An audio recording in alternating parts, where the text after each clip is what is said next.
Watch Reagan Tokes as she waves goodbye to her coworkers. It's 9:45 p.m. on a Wednesday night in Columbus. A lone surveillance camera inside Bodega catches her smiling, stepping out into the freezing cold like it's any other night. She's just 21. She has no idea someone is already out there, a violent predator fresh out of prison and supposed to be tracked by GPS has been circling these very streets for hours. He already knew exactly how this night would end. She was walking straight into it, and every second of what happens next is caught on camera. Hello, 911. Yeah, I think there's a body out here. I don't know if this is a fake or what. Please send somebody. Hurry. This is really freaking awful. Please hurry, send somebody. Okay, stay right there, sir. That call came in the afternoon of February 9th, 2017, and the woman in that field was Reagan Tokes. She had been there since just before midnight the night before. 5 days before she died, Reagan Tokes posted something on social media that tells you everything about who she was. Her dad had emailed her diploma frames and asked her to pick one out. She wrote back, "I'd be lying if I said I didn't tear up." She was already imagining that moment, cap, gown, walking across the stage at Ohio Stadium. She was a senior at Ohio State, a psychology major, 3 months from the graduation she had been dreaming about since she was a little girl. When Reagan started at Ohio State, her parents and younger sister moved to Florida. Reagan stayed in Columbus. She'd wanted Ohio State University for years, and she wasn't giving it up. Most people would have gone with their family. Reagan didn't. Psychology was her path because she wanted to understand people. After graduation, she planned to move to Cleveland, work at the Cleveland Clinic, go to grad school, and eventually open her own practice. She had everything mapped out. Until that plan took a different turn. Reagan worked at Bodega, a bar and restaurant in Columbus's short north. It was busy, popular, and Reagan was good at it. Her coworkers looked out for her the way night shift crews do. There was an unspoken rule. If she finished late, someone walked her to her car. Reagan wasn't careless. She kept pepper spray in her purse. She was aware. A young woman living on her own in a city does what she's taught to do, and she took those precautions seriously. And she had a ritual with her dad. Every shift, she'd text him just to say she was okay. Toby Tokes, down in Florida, waited for that message every time. On February 8th, she reached out like she always did, a message before she left work, and another to a roommate that she was heading home. It was the last message anyone ever received from Reagan Tokes. But while Reagan was inside Bodega finishing up, somebody else was already moving through the short north, and he'd been out there for hours. Brian Lee Golsby was 29 years old in February 2017. He was a registered Tier 3 sex offender, the highest classification under Ohio law, and he'd been out of prison for 87 days when he murdered Reagan Tokes. His history of violence didn't start that night. In 2010, police said Golsby abducted a woman who was 8 months pregnant while her 2-year-old child was with her. He put a knife to her throat, assaulted her in front of the child, then forced her to drive to multiple ATMs to withdraw cash. Afterward, he took them back to her home and robbed it. But the victim was terrified of what he might do to her family, and because she wouldn't fully testify, the state offered a deal. Golsby pleaded to robbery and attempted rape, not the full scope of what police said happened. He got 6 years.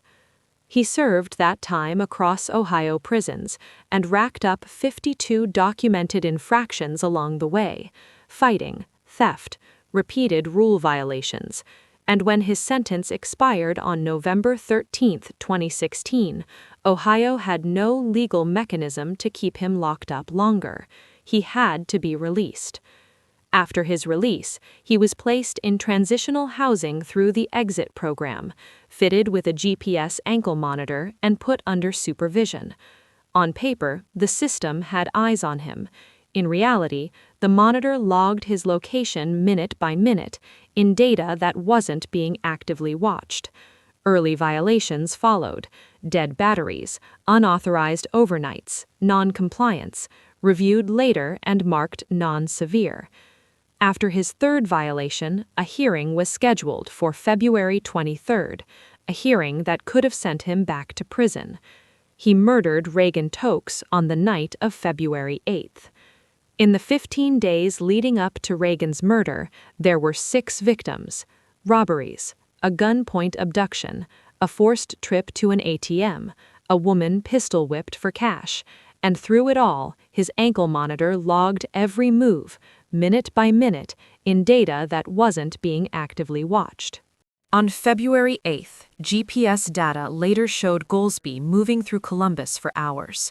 He rode a Coda bus downtown, then spent roughly an hour circling near Bodega, waiting. At about 9:45 p.m., Reagan finished her shift at Bodega. That night, nobody walked her out. She left alone. Bodega's security camera caught her on the way out, smiling.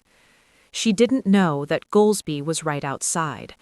His GPS data would later place him standing outside Bodega at exactly the moment she walked out. Reagan had parked behind the restaurant. Between Bodega's back door and her 1999 silver Accurate TL, Brian Golsby stepped out of the darkness with a gun and forced her into the car. He told her he wanted money, and that if she cooperated, she'd be fine. Reagan believed him, because she had no reason not to, and in that moment, believing him was the only thing that gave her a chance. At approximately 10:02 p.m., he directed her to a Chase Bank on South High Street and ordered her to withdraw $500. The transaction was declined. He then drove her to a Huntington Bank. Same result. Around 10:18 p.m., he ordered her to pull into a dark alley. They stayed there for about 12 minutes, and there he did the unthinkable. He assaulted her. Shortly afterward, he drove her back to the same Chase ATM. This time, she withdrew $60. It was raining and snowing that night. Around 11:12 p.m., he pulled into a Sunoco. 29 minutes later, they were at a Turkey Hill convenience store. Reagan had been in that car for over 2 hours, and he was still deciding what to do about the only person who could identify him. Later, investigators reviewing the footage noted there were moments when she might have tried to run, but she didn't. Victims hold on to whatever keeps them alive, even if it's just a promise. And then, 9 minutes after the Turkey Hill stop, the GPS data placed him at Scioto Grove Metro Park in Grove City. Brian ordered Reagan out of the car, then marched her into a field and forced her to undress. In his interrogation, he admitted she begged him to let her live. "All I want to do is live." Moments later, he killed her. Reagan Tokes died just before midnight on February 8, 2017, 33 days from her 22nd birthday and about 3 months from graduation. Then he drove away in her car. Later, he brought Reagan's purse to his girlfriend's home and passed it off as a gift with her belongings still inside. Jackson asked why he was giving her a used purse. He told her that was just how he wanted to give it to her. The two then went to McDonald's together in Reagan's car. They shared a cigarette. A butt was later found on the floor behind the driver's seat. Reagan didn't smoke, and she didn't like smoking in her car. After dropping Jackson off, he drove to a Speedway and bought a red gas can. Not long after, investigators believe Reagan was killed. He was caught on the station's security camera. He returned to Reagan's Acura and tried to burn it. The attempt failed. There were scorch marks on the front seat, but the car survived. He later abandoned it on the southeast side of Columbus. By morning, he was back at the exit program, ankle monitor on, acting like nothing had happened. That afternoon, a man driving through Scioto Grove Metro Park noticed something in a field that didn't look right. When he realized it was a body, he called 911. Grove City Police secured the scene and called in the Ohio Bureau of Criminal Investigation. Family members, including Reagan's uncle who lived nearby, helped confirm her identity. Back in Columbus, people close to Reagan had already raised the alarm. When she didn't show up and nobody could reach her, a missing person report was filed, and her name began spreading fast. Soon after, detectives connected the report to what had been found at Scioto Grove Metro Park, and it became clear they weren't dealing with a disappearance. Her family in Florida was notified. Investigators processed the park. No shell casings, no clothing, no phone, no identification left behind. Whoever did this had removed what he could. So police turned to the car. A license plate reader on a commercial vehicle in southeast Columbus had automatically captured Reagan's plate number sometime in the early hours of February 9th. Officers accessed it and located her 1999 silver Acura TL, abandoned on the southeast side of Columbus, near where Golsby had been living. There were scorch marks on the front seat, a bass can, and on the floor behind the driver's seat, a cigarette butt. Another one on the ground just outside the car. Forensic scientists ran the DNA from that cigarette butt through CODIS, the National DNA Database. Within hours, they had a match. One name came back, Brian Lee Golsby. And they already had him on camera. Even before the DNA result came through, investigators had tracked the gas can to the speedway and pulled the footage. There he was, buying the can he would use to try to burn her car. Detective Rick Forney, the same detective who had arrested and interrogated Golsby for the 2010 sexual assault, received the result. His reaction when he later described it, "I couldn't believe it was him again." At 4 a.m. on February 11, 2017, SWAT surrounded a house on Forest Street in Columbus where Golsby had been staying. Brian Golsby was taken into custody. He was still wearing the ankle monitor that had tracked every step of the worst night of his life. Now it was time to sit him down and see what he'd say. In the interrogation room, Golsby came in denying everything. Didn't know any girl. Wasn't anywhere near Bodega. Whatever they thought happened, it wasn't him. I didn't kill this woman. I really did. But the evidence on that table dismantled every word of it. The GPS data, the ATM footage, the DNA match. Confronted with all of it, he started giving ground. He admitted the kidnapping, the robbery, the assault. But the murder? He wouldn't touch it. That part, he said, wasn't him. So detectives gave him a door. They floated the idea that someone else may have been involved that night, a third person. Made it sound like they were open to it, like it could work in his favor. It was a tactic, and Golsby walked straight through it. Whose idea was it to go get the girl? It wasn't to specifically get a specific person. It was to get money. Yes. How much money did he expect? He told me he needed about $2,000, $3,000 tonight, or if he's going to go get my family. So. Okay.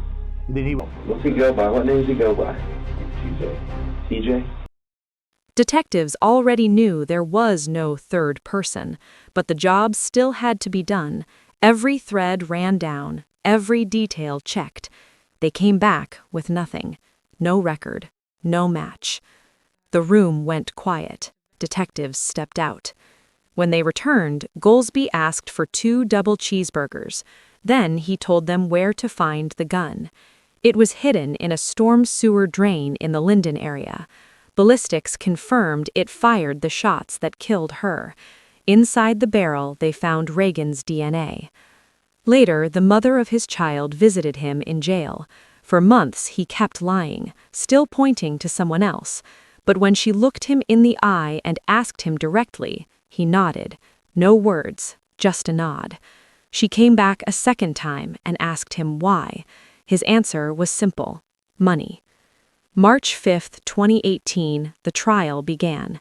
Jury selection had started on February 23rd, exactly 1 year to the day after the parole hearing that could have sent Golsby back to prison before he ever stepped foot near Bodega. That date was not lost on Reagan's family. Prosecutor Ron O'Brien stood up in that courtroom and told the jury exactly what they were about to hear. She was a psychology major who never made it to graduation because she was executed at point-blank range by a handgun. He called it a night of terror, 2 hours in a car with a man who had already decided how it was going to end, who had just drawn it out long enough to drain her bank account first. Reagan's family sat in that courtroom for weeks. Her mother, Lisa, later described having to sit in the same room as Golsby, the same air, the same 4 walls, as the most awful experience. She said he looked at them throughout. No emotion, just looked. March 13, 2018, what would have been Reagan's 23rd birthday, the jury came back with its verdict. Guilty, on every count. Her parents held hands in the front row when the verdict was read. The penalty phase came next. Prosecutors pushed for the death penalty. The jury deliberated and deadlocked. 8 jurors voted for death, 4 voted for life. 2 of the holdouts later said they had been swayed by testimony about Golsby's childhood, the poverty, the violence in the home, the gaps in the system that had failed him long before he became the person who failed Reagan. Judge Mark Serrett sentenced him to life without the possibility of parole. During the penalty phase, Golsby addressed the jury directly. He said, "When I first got locked up, I lied about everything, said it was TJ. There is no TJ. TJ is not real." Then he asked for mercy. Judge Serrett looked at him and said, "Reagan did nothing wrong whatsoever, and yet she forfeited her life because of your background. You get spared because of your background, and yet she forfeited her life." Toby Tokes, when asked about Golsby after the verdict, said, "He doesn't exist. I can tell you he doesn't exist. He hasn't existed in our world since the day we heard his name. This was about justice for Reagan, and I believe that happened." Brian Golsby was convicted on every count and is serving life without parole at Ohio State Penitentiary in Youngstown, Ohio. Prosecutors later pursued a further appeal seeking the death penalty. The Ohio Supreme Court agreed to review it, but the case was ultimately withdrawn under a newly elected district attorney. He will die there. But for Reagan's family, the conviction was never really the end of the story. The thing that keeps them up at night isn't the man who killed their daughter. It's the device that was supposed to stop him. Reagan never got a diploma, but she got a law. In December 2018, Governor Kasich signed the Reagan Tokes Act into law. Under the old law, Golsby had to be released the moment his minimum sentence expired, regardless of the 52 infractions, regardless of every warning sign. The new law created indefinite sentencing for violent felonies and gave prison administrators the authority to hold a dangerous person beyond their minimum. More than 14,500 people have been sentenced under it. But the law had 2 parts. The sentencing reform passed, the GPS monitoring reforms didn't. Real-time GPS monitoring, reduced caseloads, mandatory notification when offenders go off-grid, all still being fought for. In January 2026, it was reintroduced as the Reagan Tokes and Patrick Herringer Act. Lisa McCrary Twokes is backing it personally. "The system is still broken," she says, "and it will keep breaking people until someone fixes it." At Scioto Grove Metro Park, there is now a garden dedicated to her, a Tiffany blue plaque, her favorite color, and a path shaped like an angel when viewed from above. Her mother Lisa said at the dedication, "I choose to believe her presence is still here. Her legacy gets to be that she's still in this world, changing this world." Her family created the Reagan Tokes Memorial Foundation, which has raised over $500,000 for scholarships and self-defense programs. Every year, hundreds of people run the Rally for Reagan 5 kilometers through the park, a race that ends at her garden. Reagan Tokes was 33 days from her 22nd birthday when she died. The diploma frame was already chosen. That night, she'd texted her dad to say she'd call after work. Pepper spray in her purse, same route home she always took, but none of it mattered, because Lee Golsby, the violent offender Ohio released with a GPS monitor, whose violations were filed as non-severe, whose parole hearing was 15 days away, was already waiting in the dark behind the restaurant. Her father Toby put it as plainly as it can be put. She paid the ultimate price because the state of Ohio failed to properly monitor and control a very violent offender wearing a GPS bracelet. Lee Golsby is at Ohio State Penitentiary in Youngstown. Reagan never got to be 22. She never got to open that practice in Cleveland, never got to be whoever she was still becoming. But her name is on a law. It's on a garden. It's on hundreds of people running through that park every year. And it's on 14,500 court sentences that exist because she didn't make it home that night. The GPS monitoring reforms are still not law. If Reagan's story moved you, drop a comment. Do you think Ohio is doing enough? Or is the system still broken?